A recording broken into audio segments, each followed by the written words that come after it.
wiilasha shacabka maalin horseed ayaa ku jira diyaargarowgii ugu dambeeyay ka hor kulanka ay la qaadan doonaan kooxda difaacanaysa horyaalka Soomaaliya Premier League ee dekedaha ku guuleystayaasha dhacdada koobka General Daawud Horseed ayaa dowlatus ku sameynaya garoonka jaamacadaha ee dhaca degmada Hodan labadii kulan ugu dambeysay labadani kooxood isku arkaan horyaalka Soomaaliya Premier League kooxda Horseed ayaa kulan kamid ah adkaatay midka kalena barbara ay ku kala baxeen kooxda Horseed waxay ku taamaysaa inay gacanta ku dhigto horyaalka Soomaaliya Premier League kaasoo muddo ugu dambeysay inay hanato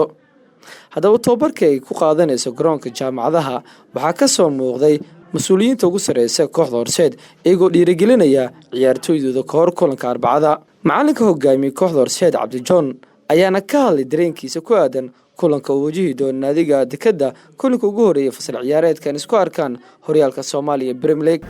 aad maartay runaantii gamekan wuxuu kaga duwan yahay game kale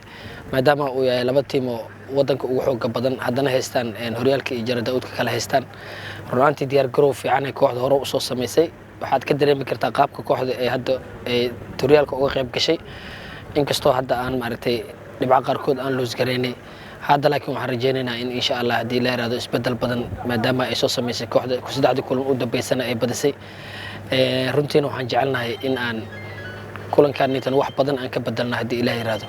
kooxdeeda aad iyo aad u fiican tahay ciyaartooydeeda kulli waana diyaar runaantii ciyaartooy kalena oo naga maqnaan xataa wuu joogaa maadaama maanta uu tababarka imanin runtiina ma aragtay waxaan rajeynaynaa kulanka soo socdo inuu dheelo runaantii horta kubadda cagta oo iska wajiye badan tahay runtiina dekada kulamada aan ka guuleystay nasiibkayga ugu guuleystay kana waxaan rajeynayaa insha Allah nasiibkaygana ugu guuleysto maadaama ay kooxda horyaalka wadanka haysata tahay waxaan rajeynayaa insha Allah hadii la yiraahdo kooxda Horseedna kama yareysato maadaama ay tahay koox ciyaartooy aad u da'yar oo hadana u badan ciyaartooy Soomaali u badan waxaan rajeynayaa insha Allah in aan guuleysano hadii Ilaahay yiraahdo guushan waa iskaalkeeda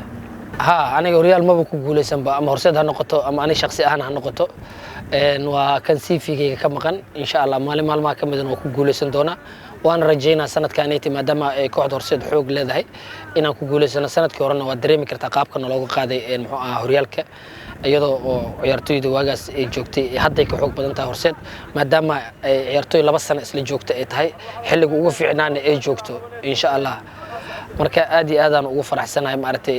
awoodda kooxda ay leedahay taasana noo saamixi doonta hadii Ilaahay yiraahdo Ilaahay subhanahu qaadirkan waxaan ka bareenaa insha Allah horyaalkan inaan ku guuleysano hadii Ilaahay yiraahdo sidoo kale qaar ka mid ah ciyaartooyda kooxda Horseed oo hogaaminayo Ibrahim Rasto oo ah kooxda kabtankeeda ayaana si kala duwan uga hadlay kulanka ay wajihi doonaan kooxda kubadda cagta ee dekedaha runtii tababarkeena mar hore soo bilowday tababarkeena waa tababar adag kulankaasna kulamada horyaalka dheelo noo la mid yahay waxaan rajeynayaa kaliya oo inay tahay guul oo nooga duwan anaga mar walba waxaan u soconaa waa hiigsi mar walba waxaan rabnaa inaan guuleysano kii hor waa nooga duwan insha Allah wallahi ciyaartooyda aad u caabo yihiin taari maamulka macalinka dhammaan kooxda Horseed dhan waxay u ahmi weeyeen inay guuleystaan oo koobka ay ku guuleystaan sanadkan waan rajeynayaa aad runtii koobka hadda qaadan waa koobkii labaad ee noqona oo anoo kabtana waa ku ahmi weeyeen ma santaay Cabdullaahi Xasan Suleymaan Maliin waa ku dhawahay muqdisho kabalna aad u maadsiin والله جيم كان وجيم كوا هذا كوريال كان والله ليه كانوا لبضة كحوض وكانت كوادي كانت لبضة كوكل جرو هذا كوريال كان لصالح فن كوادي لبضة كوكل الله مستن كوحدي بدي سنة هجان كأنه ستوس ولا وريق دونتو وكلهم كوا هذا كوريال كان ليه كرا والله هذا أنت يرجعوني مركو كوريال أنتونا بلعبان كورا مديار هن حتى نديار عن سين هاي فكر كان أبوه نادي تنوعية وأنا هميننا إنه هجان كان لو وريقنا كلهم كأربعة أو كلهم أو دبعة قادم إن شاء الله إن شاء الله ورجينا سيد سنة كورا وكان هنا نعضو أو حلقة ما كان هجان كان كلا وريقنا كلهم هني يبقى ماضي سيد سو كلام رجينا هذا سنة كان إنه نقطة سنة كان كوت كلا سنة كنا في شان بسم الله الرحمن الرحيم تي في مقدسك بالآذان وقدوه runtii waxaan leeyahay kulankan waa kulan derbi ah waa kulan aad u weyn kooxna markay koox ay bursanayso markay isla ciyaaraan waa taqaanaa runtii kulankan waxaan rajeynaynaa bandhig fiican inaan soo bandhigno waxaan rajeyn doonaa insha Allah inaan guul keeno wallahi runtii anaga daana Horseed waxaan ku hami weynahay inaan kulankan guul aan keeno waayo tababarkaan sameynayno ujeedaa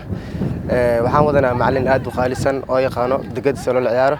runtii kulankan waxaan rajeynaynaa degadana biti aan ka dibin doono insha Allah labada sano saa u jeedeen dadaal fiican soo bandhignay kooxda Horseed meel la igu yaqaanay ma jirta laakiin sanadkan waxaan rajaynaynaa inuu noqdo sanadkeena waxaan ku hamweynahay inaan sanadkan koobka aan guuleysan doono insha Allah waana dadaalina waan guuleysan doonaa taageer laan kubad lama ciyaari karo runtii taageeryaal Horseed waxaan leeyahay mar walba garabkeena taagnaada anagana waa idinka farxin doonaa kulankan waxaan rajaynaynaa insha Allah inaan guul fiican keenin doono si kastaba ha ahaatee labadani kooxood oo Horseed iyo Dekada ayaana ku coltami doona garoonka Engineer Yariso Stadium 29 bishan ay ku beegan tahay maalinta Arbacada ciyaar qaybka horyaalka Soomaaliya Premier League